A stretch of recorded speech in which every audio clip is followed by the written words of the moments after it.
Hey, what's up guys, welcome back to Indian Kitchen Abroad. In this video, we're going to make lamb kofta, an Indian stew with meatballs. But whenever I hear a meatball, a classic spaghetti and meatballs dish comes to my mind. So we're also going to make that with this lamb kofta, sort of like an Indian spin on a classic spaghetti and meatballs. So let's see how many of you hate me for this Indian spin on a classic Italian dish.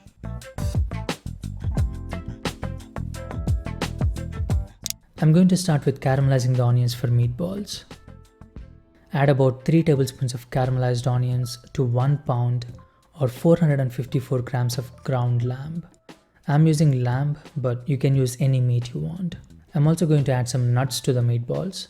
Pulse a few cashew nuts, pine nuts and almonds. I used about 1.5 tablespoons of each. Add that to the ground lamb along with caramelized onions. Now add 2% or 9 grams of salt to the meat.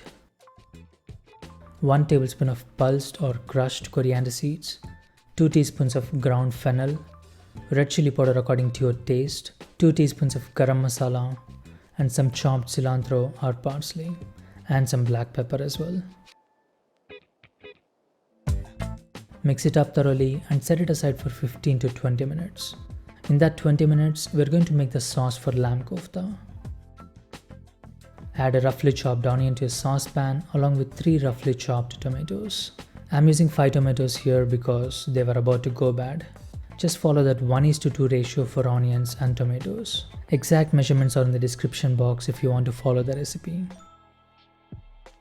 1 inch of ginger, roughly chopped. 4 to 5 cloves of garlic, just lightly crush them. 3 to 4 dried red chilies. 1 cinnamon stick. 2 star-anise pods, 1 teaspoon of cumin seeds, and 5 to 6 green cardamom pods. Add about a tablespoon of oil and cook these until the skin on tomatoes wrinkle. It's going to take about 5 to 8 minutes for this. If there are any caramelized onions from before, you can add that also here. When the skin on tomatoes wrinkle, add about 1.5 cup of water and let that cook for another 10 minutes. Along with the water, add some almonds as well. Maybe about 10 almonds.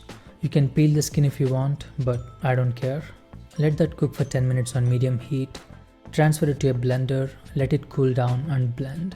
It's going to take time for that to cool down. During this time, we can make the meatballs. Bring back the resting meat and shape that into balls. You can use an ice cream scoop to shape this if you want. I'm going to do this by hand. Wet your fingers and palm so that the meat doesn't stick to your hand. The size of these totally depends on you. You can make them as big or as small as you want, or you can even weigh them first and then shape them into balls. But as long as you don't make them too small and too big, minor variations in size doesn't matter.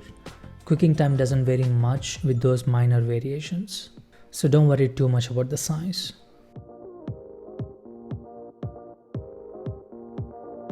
Add about a 1/4 cup of oil to a saute pan and cook the meatballs until they get some color on all sides.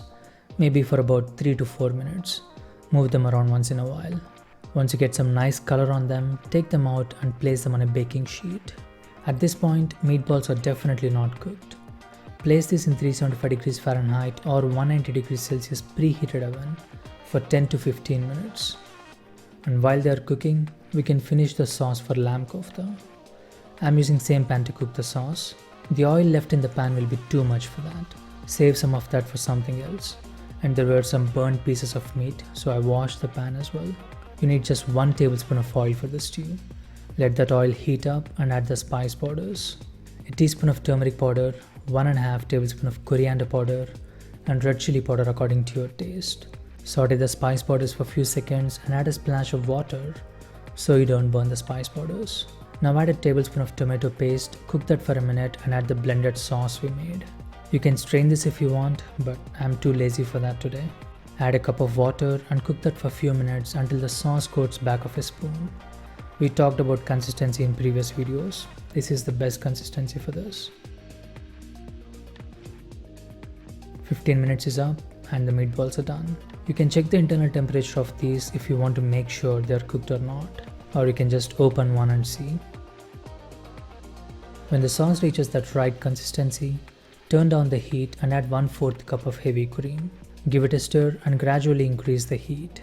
If you add heavy cream at high temperatures, there is a chance it might break and curdle, which you definitely don't want. Add the meatballs to the sauce and let them simmer for 10 minutes. And finally, finish it with some ground fennel, garam masala and freshly chopped coriander leaves. And of course, taste it and adjust the salt according to your taste. And that's it. That's lamb kofta, an Indian stew. You can obviously eat this with pretty much anything, roti, rice or naan or anything. But I thought I would make spaghetti and meatballs with this. I've got some spaghetti cooking in the background. Add some olive oil to your pan, add the spaghetti and the sauce from lamb kofta.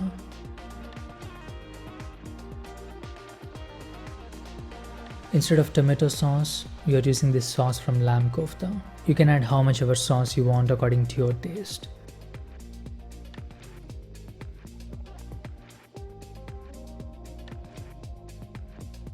Add some pasta water to adjust the consistency, add the meatballs and toss them for a minute.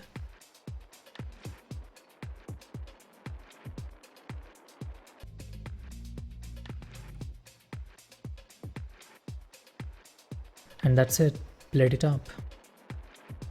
And finally, finish it with some parsley or cilantro and some Parmesan cheese.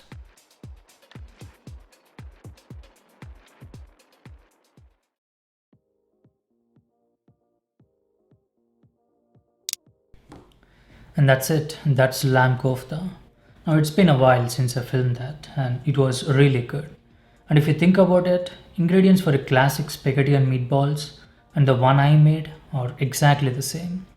There are a few extra ingredients in the one I made, like ginger and few other spices, which I think adds more flavor. So unless you really hate Indian food, I think you're going to like this, maybe more than the traditional one.